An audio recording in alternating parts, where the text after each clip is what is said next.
Zombie Apocalypse.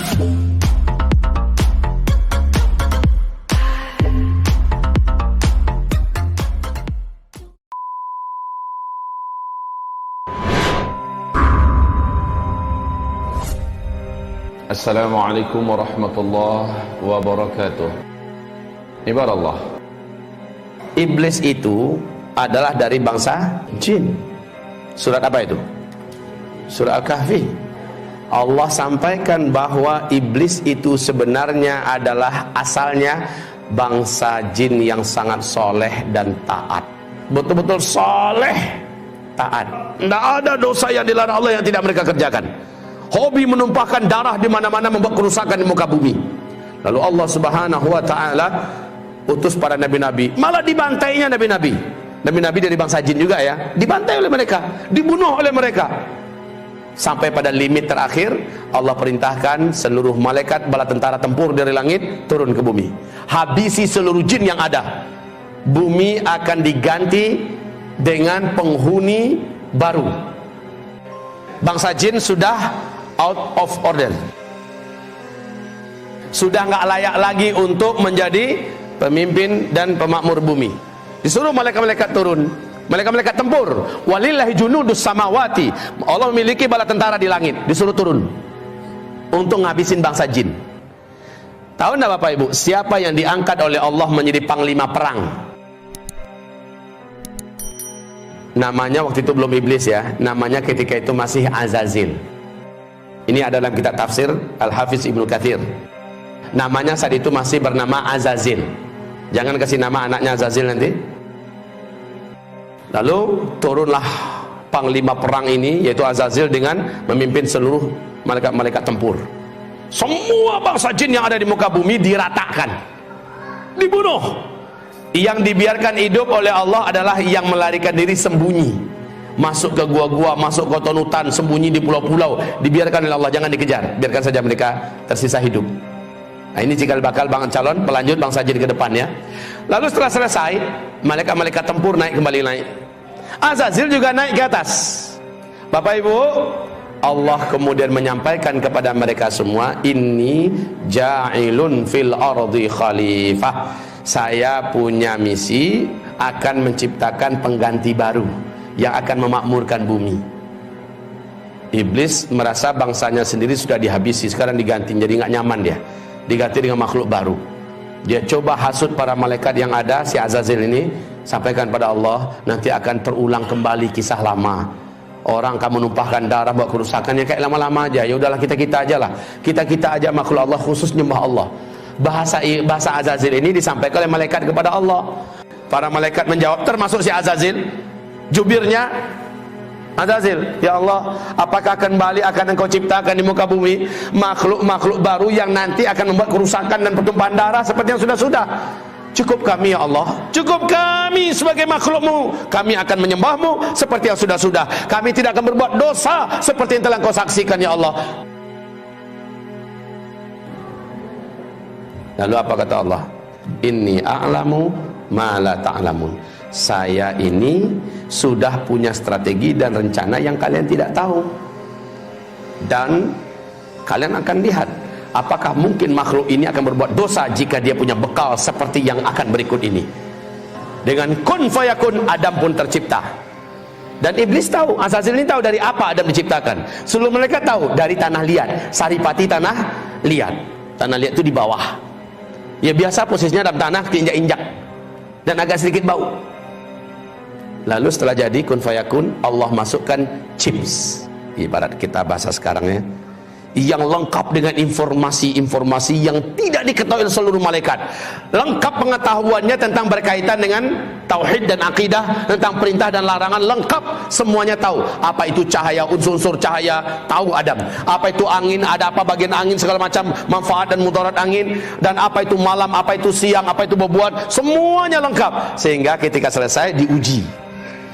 Lalu Allah bertanya, hei malaikat-malaikat, sini kumpul kalian. Kamu juga Zil, sini Zil, Azazil. Ya, sini Zil. Saya mau uji kalian semua. Coba hadapi orang macam ini, makhluk baruku. Adam diuji, kalah semua, tumbang semuanya. Lalu Allah berkata, orang yang macam ini, yang ilmunya tentang aku luas. Ilmunya tentang alam semestaku luas. Dia tidak akan pernah mau berbuat maksiat dan dosa. Makanya dikatakan innama yakhsyallaha min ibadihil ulama. Yang paling takut kepada Allah dari seluruh hamba-hambanya adalah orang-orang yang berilmu. Jadi orang yang berilmu tidak akan berani berbuat maksiat karena dia takut kepada Allah. Setelah itu memanglah sujudlah para malaikat, karena Allah perintahkan sujud. Nah, si Azazil yang dari awal memang menyimpan sesuatu di dalam dadanya, yaitu hasad, dengki. Dia tidak rela dan dia tidak mau kalau orang senior yang hidupnya telah teruji selama ini patuh dan tunduk pada Allah, masa dia yang harus sujud pada junior yang baru saja jadi. Lalu dia nggak mau. Allah berfirman, ma mana'aka la tasjud li Adam. Apa yang menghalangi kamu tidak mau sujud? Apa jawaban iblis? Saya senior ya Allah. Ana khairun minhu, saya lebih baik.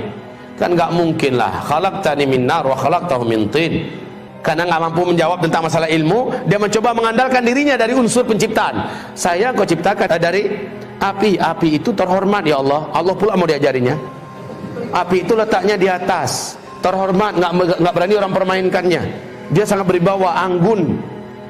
Sementara tanah, engkau ciptakan Adam dari tanah liat, hitam, bau, busuk, di bawah lagi keinjak-injak.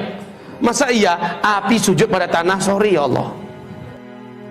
Lalu Allah mengatakan, sombong kamu, keluar. Baik, Allah katakan gelar iblis saat itulah, nama kamu sudah diangkat dengan nama baru yang menjijikkan, yaitu iblis. Aba wastakbara wa kana minal kafirin. Jadi kafirlah dia, iblis jadi kafir. Bapak Ibu, iblis kenapa bisa jadi kafir? Kan dia soleh, kan dia taat. Kenapa dia jadi kafir? Awas, hubungkan kajian kita dengan la ilaha illallah loh. Tidak tak? Itu jawabannya. Apakah iblis dibolehkan masuk surga? Lan tadkhulaha abadan. Engkau sekali-kali tidak akan berhak menjadi ahli surga selama-lamanya. Iblis punya kunci enggak? La ilaha illallah. Iblis yakin enggak dengan Allah? Pasti. Iblis mengimani Allah tidak? Pasti, ya kan? Pasti. Tapi iblis punya kunci enggak? La ilaha illallah. Punya enggak? Punya. Cuma sayang patah salah satu giginya. Disuruh sujud kepada Adam, dia tidak mau. Bukankah salah satu gigi daripada gigi-gigi la ilaha illallah adalah wajib mengikuti perintah-perintah Allah dan mentaati larang-larang Allah? Wajib. Iblis di situ nggak mau.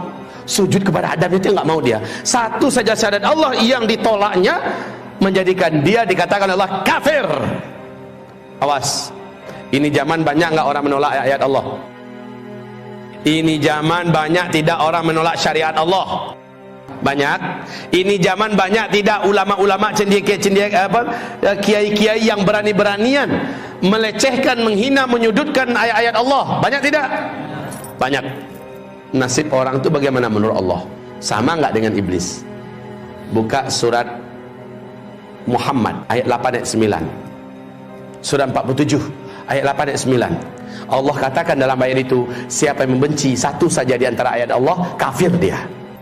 Satu saja ayat Allah dia benci, dia tolak, dia musuhi, kafir dia. Kayak iblis. Iblis satu saja perintah Allah ditolaknya, maka iblis menjadi kafir. La haula wala quwata illa billah. Kalau ada hari ini orang jijik dan benci dengan syariat Islam, berarti betapa banyaknya ajaran Allah yang ditolaknya. Betul tidak? Bagaimana, syahadatnya masih selamat enggak? Kalau ada orang yang menolak dan membenci salah satu ayat Allah, umpamanya ayat perang, ayat jihad, dia benci itu ayat. Ayat 8 ayat 9, coba lihat ayatnya. Apa bunyi ayatnya? وَالَّذِينَ كَفَرُوا فَتَعْسًا لَهُمْ وَأَضَلَّ أَعْمَالَهُمْ ذَلِكَ بِأَنَّهُمْ كَرِهُوا مَا أَنزَلَ اللَّهُ فَأَحْبَطَ أَعْمَالَهُمْ. Haji mereka hapus, puasa mereka hapus, bangun masjid mereka hapus, bangun rumah-rumah panti asuhan hapus, apapun amal soleh mereka hapus. Kenapa? Ada di antara ajaran yang Allah turunkan yang dia benci. Awas ya, hati-hati. Allah mengatakan hapus seluruhnya. Jelas enggak? Enggak pun dijelaskan ayatnya, Bapak Ibu sendiri baca langsung paham sendiri. Betul tidak?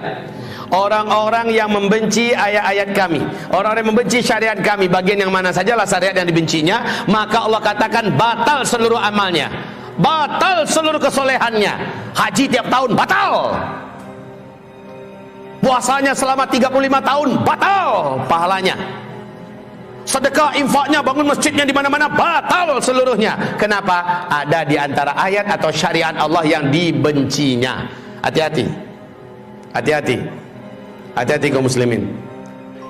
Iblis kafir gara-gara menolak satu saja syariat Allah, sujud kepada Adam. Suatu ketika iblis datang kepada Nabi Musa alaihissalam. Musa, saya punya hajat kepada kamu. Siapa kamu? Kata Musa, saya adalah iblis. Wow, tahu enggak Bapak Ibu, Musa ini sukanya, Musa ini kalau marah itu kelihatan langsung Pak Bu, dari bola matanya itu nampak. Iblis pun menjadi pucat di depan Nabi Musa. Satu-satunya nabi yang pernah menampar malaikat maut sampai pesong, sampai lepas cuma Nabi Musa Pak. Hadis sahih Imam Bukhari, malaikat maut diturunkan oleh Allah untuk mencabut nyawa Nabi Musa.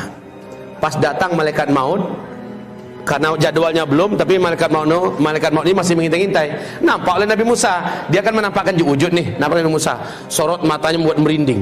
Musa ini pantang betul, ada yang natap-natap dia gitu, dia dekati, mau apa lo? Malaikat maut ditampar oleh Nabi Musa, pindah langsung. Memang kuat Pak, Nabi Musa itu sekali pukul orang mati langsung nempel di dinding, ceder langsung nempel di dinding, mati di tempat. Nabi Musa itu jangan salah-salah loh Pak ya, sangat mengerikan makan tangannya. Malaikat maut aja pindah langsung malaikat maut kembali lari dan naik ke sisi Allah. Apa kata malaikat maut? Arsal tani, engkau kirim saya kepada orang yang tidak menginginkan kematiannya. Maka kata Rasulullah, Allah perbaiki kembali, lalu Allah beri tanda khusus bahwa memang dia asli malaikat maut, bukan hanya sekedar ngaku-ngaku. Kemudian dia pun turun lagi kepada Nabi Musa, dikasih tanda bahwa memang dia resmi adalah malaikat maut, jangan dipukul lagi. Setelah yakin Nabi Musa ini memang malaikat maut, apa kata Nabi Musa? Apa kata malaikat maut? Allah memberikan hak kepada Musa, silakan engkau tempelkan telapak tanganmu ke tubuh seekor lembu. Berapa bulu yang terimpit oleh telapak tanganmu, per satu helai bulunya umurmu akan Allah panjangkan 1 tahun lagi. Apa kata Nabi Musa? Untuk berjumpa dengan kekasihku, aku harus menunda lagi sekian lama, aku tidak mau. Aku mau sekarang, kerjakan tugasmu.